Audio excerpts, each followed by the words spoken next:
오늘은 진리로 마음을 만들어 가라. 진리로 마음을 만들어 가라. 이라는 제목으로 말씀을 상고합니다. 오늘 본문에 보면 우리 인생을 뭐가 만들어 가느냐? 마음이 만들어 갑니다. 그러면 이 마음이 올바르고 바르다면 인생도 바르게 인생이 만들어져 갈 건데, 사람의 마음은 근본이 악하고 또 죄성이 항상 우리 마음에 살아있기 때문에 이 마음 그대로는 인생을 제대로 만들어 갈 수가 없어요. 그래서 먼저 마음이 만들어져야 됩니다. 하나님의 진리의 말씀으로 마음을 만들어 가면 이 바르게 변화된 마음이 우리 인생을 바르게 만들어가는 거예요. 이 중요한 원리가 오늘 본문에 이제 나오는데, 그러면 진리는 마음을 어떻게 변화시켜 가느냐, 네 가지의 과정이 있어요. 그래서 우리가 이렇게 신앙생활하는 것은 결국 하나님 말씀으로 내 마음을 이렇게 변화시켜 가고 있는, 정말 하나님 원하시는 대로 만들어 가고 있는 과정인데, 이게 한순간에 싹 바뀌는 게 아니고 시작해서 인생의 끝까지 마음은 점점 성숙하게 만들어져 가는 겁니다. 그래서 이 네 가지의 과정을 살펴봅니다. 첫째, 1절에 보면 열린 마음을 만들어 가야 된다는 거예요. 일단 마음이 닫혀 있어요. 죄가 우리의 마음에 내재되어 있고 사탄이 계속 그 죄를 건들게 돼 있어요. 그렇기 때문에 닫혀 있고 사탄에 의해 조종되고 있는 이 잘못된 마음이 이제 하나님께로 열려야 돼요. 하나님의 진리가 들어올 수 있도록 열려야 된다, 그 말이에요. 그래서 1절에 이렇게 말씀했어요.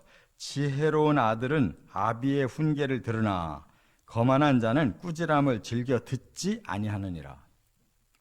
어떤 사람은 듣는 사람이 있고 어떤 사람은 안 듣는 사람이, 똑같은 하나님의 진리가 임하는데 어떤 사람은 마음이 열려서 듣고 어떤 사람은 마음이 안 열려서 끝까지 안 듣고 자기 속에 있는 죄성대로 살아가는다, 그 말이에요.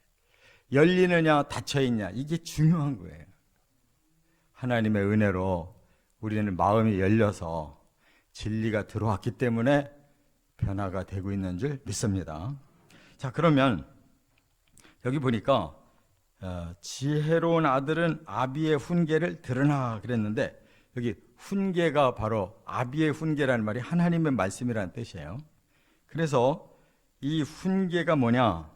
하나님은 우리에게 권고도 하고 교훈도 주고 훈련도 시키고 안 되면 징계도 하는 게, 이게 훈계라는 뜻이에요. 이 세상의 훈계는 이런 과정이 없잖아요. 근데 하나님의 훈계는 좋게 권고합니다. 그리고 이것이 옳다, 이것이 그르다라고 분명한 교훈이 있어요. 그 다음에 그렇게 하도록 점점 자꾸 계속 반복해서 훈련시켜요. 말 안 들으면 징계라도 하셔서 사람의 마음을 열게 한단 말이에요. 그래서 우리는 마음이 내가 순수해서 확 여는 게 아니에요. 하나님의 말씀이 계속 우리들에게 임해서 우리를 열게끔 만드시는 거예요. 할렐루야. 그래서 열린 마음에 이제 지혜가 들어온다, 그 말이에요. 이 구약에서는 하나님 말씀을 지혜라고 많이 풀었고 신약에서는 진리라고 많이 풀었잖아요. 예수님이 정의하셨어요. 하나님 말씀 진리다.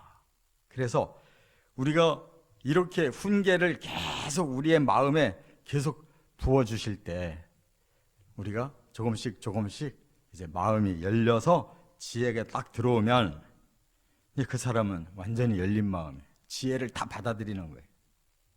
그런데 이게 안 되는 사람이 있어요. 거만한 사람은 안 된다는 거예요. 지 생각이 더 옳고 지가 더 똑똑한데 저 하나님 말씀이 뭐가 대단해 하고 말씀이 계속 들어와도 거부하는 거예요. 권고가 와도 교훈이 와도 훈련을 시켜도 징계를 해도 끝까지 교만한 사람, 자기가 자기를 더 우월하게 생각하는 사람 절대 자기 마음을 안 바꾸려고 그래요. 하나님 말씀을 안 받아들여요. 그래서 사람이 이렇게 인생의 차이가 나는 거예요. 바로 그런 사람은 어떻게 되느냐? 꾸지람을 즐겨 듣지 않냐한다. 그러니까 막 칭찬하는 것만 받아들이지 뭐가 듣기 싫은 소리, 내 생각하고 다른 것이 들어온다 그러면 탁 거부해버려요. 지금 세상 교육이 얼마나 잘못되어 있는가를 깨달아야 돼요. 세상은 그 어린 아이도 인격체고 고유의 마음을 가지고 있는데 걔를 자꾸 나무르면 안 된다는 거예요. 그래서 자꾸 칭찬하고 그냥 오냐오냐 계속 긍정적으로 받아주라는 거예요. 그래서 스스로 깨우쳐서 스스로 마음을 바꿔야 된다는 건데 그게 절대 안 됩니다. 사람은.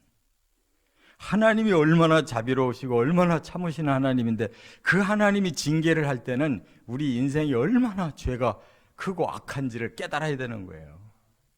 오죽 말 안 들으면 지옥까지 보내냐고 하나님이. 근데 우리 미약한 부모가 무슨 자식을 어떻게 그렇게 훌륭하게 기를 수가 있냐 말이에요. 그 거짓 진리에 속지 마시기 바랍니다. 하나님의 방법이 맞는 거예요. 그래서 하나님은 권고하고 교훈하고 훈련하고 징계하는 말씀을 통해서 우리가 이 말씀을 딱 들을 때 우리의 마음에 팍 부담이 오지만 열린 사람은 그것이 그에게 진리로 깨달아지는 거예요. 두 번째, 2절과 3절에 보면 그 다음 어떤 마음으로 만들어지느냐? 절제하는 마음으로 만들어진다 그 말이에요. 이제 말씀이 들어오면 그 말씀을 가지고 자기를 통제할 수가 있어요. 그래서 2절에 그랬어요. 사람은 입의 열매로 인하여 복록을 누리거니와 마음이 괴사한 자는 강포를 당한다. 그랬는데 사람의 이제 마음에 열매가 생기잖아요. 그러면 입으로 하는 말도 좋은 말을 하기 시작해요. 그러면 좋은 말이 나가면 그 좋은 말에 열매가 돌아오게 돼 있어요. 그걸 복록이라고 그래요. 복록이라는 말은 원어가 토부예요. 좋은 것으로 돌아온단 말이에요. 우리 마음에 입을 할 말과 하지 말아야 될 말, 이거 마음에서 조절할 수 있기 때문에 좋은 말이 나가면 좋은 열매가 오는 거라 이 말이에요. 그런데 마음이 괴사한 자, 이 괴사라는 말은요, 한자로 보면은 썩어 있다는 뜻도 있지만 여기에서 말하는 한자는 이 괴가 속인다는 뜻이에요. 그래서 마음이 사람은 거짓되거든요. 근데 이거를 거짓말 자꾸 하고 싶은 거를 탁 통제하고 이러면 안 돼 하고 자기를 다스려야 되는데 그냥 상황에 따라서 거짓말을 술술술술 그냥 쏟아가지고 막 상황만 넘기면 끝나는 거예요. 사람들의 마음이 이렇게 악해요. 뒤는 생각을 안 해요. 일단 막 그냥 자기 편한 대로 쏟아놔요. 이게 괴사라는 말이에요. 그런데 강포를 당한대요. 그 열매가 어떻게 돌아오느냐? 강포로 돌아온대요. 이 강포라는 말이 하마스예요. 저 테러 집단들을 보고 하마스라고 그래요. 나에게 폭력으로 돌아오는 거예요. 나를 무참하게 짓밟는 결과가 오는 거예요. 왜? 거짓말한 결과는 나중에 엄청난 대가를 치르는 거예요. 이게 진리인 줄 믿으시기 바랍니다. 그래서 3절에 이렇게 말씀하잖아요. 입을 지키는 자는 자기의 생명을 보존하나 입술을 크게 벌리는 자에게는 멸망이 오느니라. 이게 결과적으로 어떤 그 마지막 열매가 되느냐? 내 마음을 지키는 사람, 내 마음을 제어할 줄 알고 절제할 줄 아는 사람은 결국 그 끝에 생명이 내게 주어지지만 이거를 못하는 사람, 오히려 크게 떠벌린다 이 말은 괜히 헛소리를 막 잘못된 말을 막 계속 쏟아놓고 자기가 나는 나를 잘 보호했다 이렇게 생각하는데 그게 나중에 전부 돌아온 열매가 멸망이다. 끝에 영원한 지옥 형벌 받아야 돼요. 그러니까 내 마음을 이렇게 잘 절제하고 통제한다는 게 얼마나 중요해. 내 힘으로 못하니까 진리의 힘으로 점점 나를 통제해 가고 절제해 가야 된다, 그 말이에요. 세 번째, 4절에 보면 실천하는 마음. 그러면 이것이 그냥 그렇게 잘 통제가 되느냐? 안 돼요. 계속 훈련이 필요한 거예요. 그게 실천이라고 했는데 여기 뭐라고 말했냐면, 게으른 자는 마음으로 원하여도 얻지 못하나 부지런한 자의 마음은 풍족함을 얻느니라. 마음이 부지런한 사람이 있고 마음이 게으른 사람이 있다는 거예요. 몸이 부지런하고 몸이 게으른 사람도 문제지만 이 다스리는 마음이 정말 부지런해야지 마음이 게을렀다, 이거 큰일 나는 거예요. 그럼 마음이 부지런하다는 말이 뭐냐? 제가 계속 말씀드리는 대로 하루쯤이라고 그래요. 하루쯤. 이 말은 하나님의 말씀이 딱 들어오면 그거를 결단하고 계속 실행하는, 이게 실천이라는 뜻이에요. 이게 부지런한 사람이에요. 그런데 게으른 사람은 뭐냐? 아짜리, 계속 나태한 거예요. 알긴 알아요. 많이 들어서 알긴 아는데 안 움직이는 거예요. 자기 본능에 계속 머물러 있어요. 실천 안 해요. 그런 사람하고 180도로 결과가 달라져요. 실천하는 사람은 풍족함을 얻는다. 그게 뭐예요? 마음이 그만큼 노력한 만큼 마음에 결실이 되는 거예요.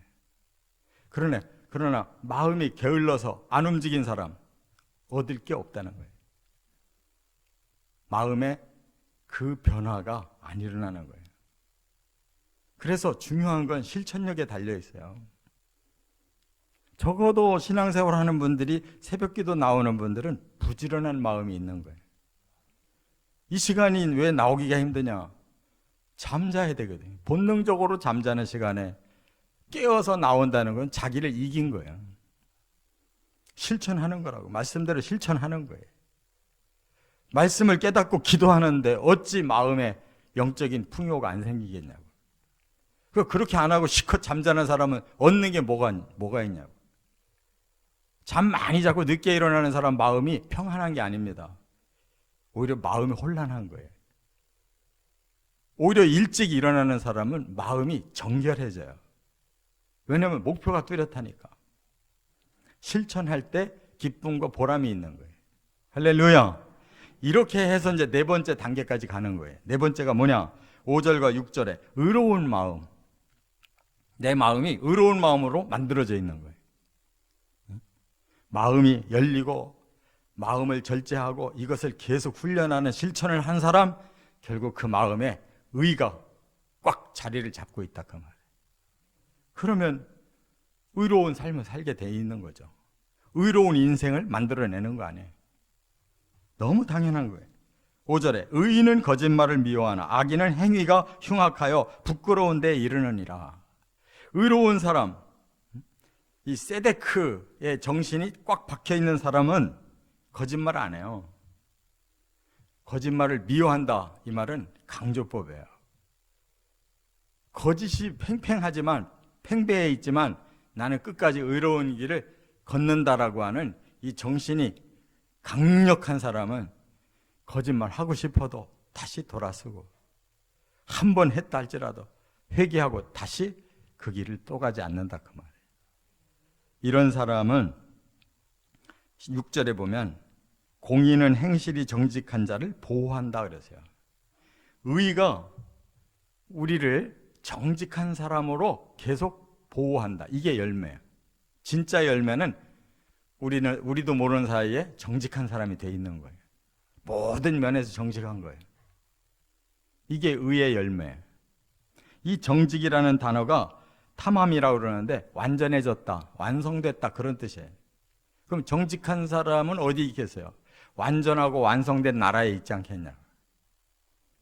의로운 사람의 마음이 하나님 나라고, 의로운 사람이 가는 곳이 바로 이 정직한 사람들이 모여있는 천국이라는 말이에요.